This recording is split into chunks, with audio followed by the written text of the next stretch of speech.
Yo guys, welcome back dito sa ating channel, and for today, yung pag-uusapan natin is all about meme coin trading.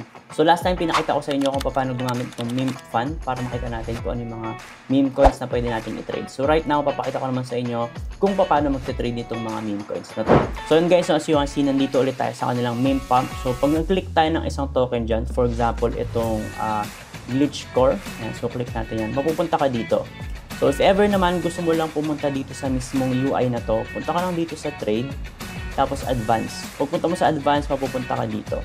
So dito pwede mong ayusin, pwedeng by price mo siya makita, ayan, or pwedeng by market cap. Ako guys, mas komportable ako sa market cap. Syempre guys, depende sa token na iti-trade mo, dito nakalagay yung currency mo. So for example, ito is Glitch Core, so sa Solana to, so kailangan natin ng Sol token dito.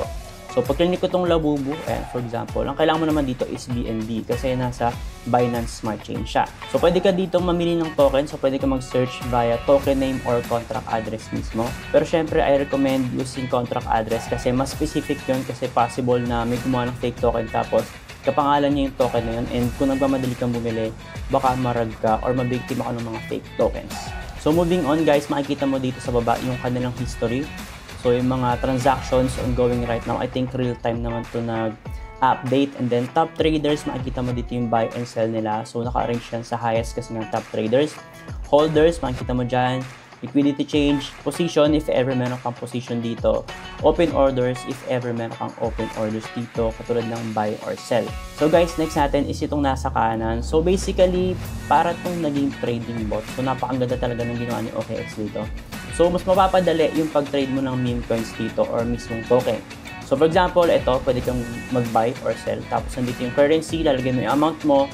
Kung ayaw mo naman maglagay ng amount, mas mabilis, pwede mo click yung 25%. So, for example, meron kang 1 BNB. 25% of 1 BNB is 0.25. So, 0.25 yung lalabas dyan kapag meron kang 1 BNB. Kapag naman 75%, syempre 0.75 yung lalabas dyan. Then, after that, click mo lang yung buy or sell, tapos magpo-proceed na yung transaction mo. So, syempre, depende yan dun sa settings mo kung mag-go through agad yung transaction mo. So, yun nga guys, yung transaction natin is mag-go through depende dun sa settings natin. Pero I think para kay BSC, no, naka-default ata to. So, punta tayo dito kay Labubu ng Solana. So, dito guys, kay Solana, pwede mong ibahin yung mismong settings mo dito ng transactions. So, pag nalik mo to, makikita mo, meron tayo dito mga presets. So, default, meron silang ito yung default na gamit natin. So, default, naka-dynamic siya, naka-market, and auto. For meme, naka-20% yung slippage niya. So, ito yung slippage. So, meaning kapag ka nag-change ng 20% yung price or market cap nitong tinatrade mo, is mag-go through pa rin yung transaction mo. Unlike sa default, guys, possible mag-fail siya kasi kapag sobrang volatile yung tinatrade mong token, hindi siya magpo-proceed. Next naman natin is yung transaction niya is naka-market dito. Dito is naka-fast naman siya. So, meaning medyo mas pinaprioritize niya dito, pero mas malaki rin yung gas fee dito. Next is fast. So, itong third na to is naka-route section siya, no? So, guys, pipiliin nyo nga pala, guys. Meron dito tayong tinatawag na anti-mev. Ayan, so anti-mev. Naalala nyo yung guys, kapag nagtitrade kayo, nakikita nyo parang may maakyat baba na malakas. Yung parang sobrang bilis lang na buy and sell ng bot. So, possible maipit kayo doon. For example, hindi ako naka-on ng anti-mev. Tapos, click ko yung buy, tapos may naunang bot na nag-buy sa akin na sobrang laki, mahahatid niya ako sa taas.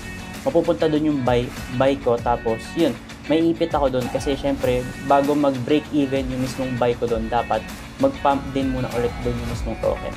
So yun, sana nag-make sense yung sinasabi ko and sana naintindihan nyo. So parang hinahatid ka ng bot kung saan man taas or baba, so lugi ka doon. Kaya as much as possible, if hindi mo kayo nagmamadali, i-on niyo yung anti-mev nyo. So other things, meron pa tayong watchlist dito, meron tayong holding. So ayan, so napakadali lang mag-trade dito ng mga meme coins, speed web3 ng OKX. So just click trade and then advance, tapos pupunta kayo dito sa section nila na to. Next topic natin guys is Insight Hub. So medyo makakatulong din to, lalo na kapag nag-trade ka ng meme coins talaga. So yun guys, see you sa ating next episode.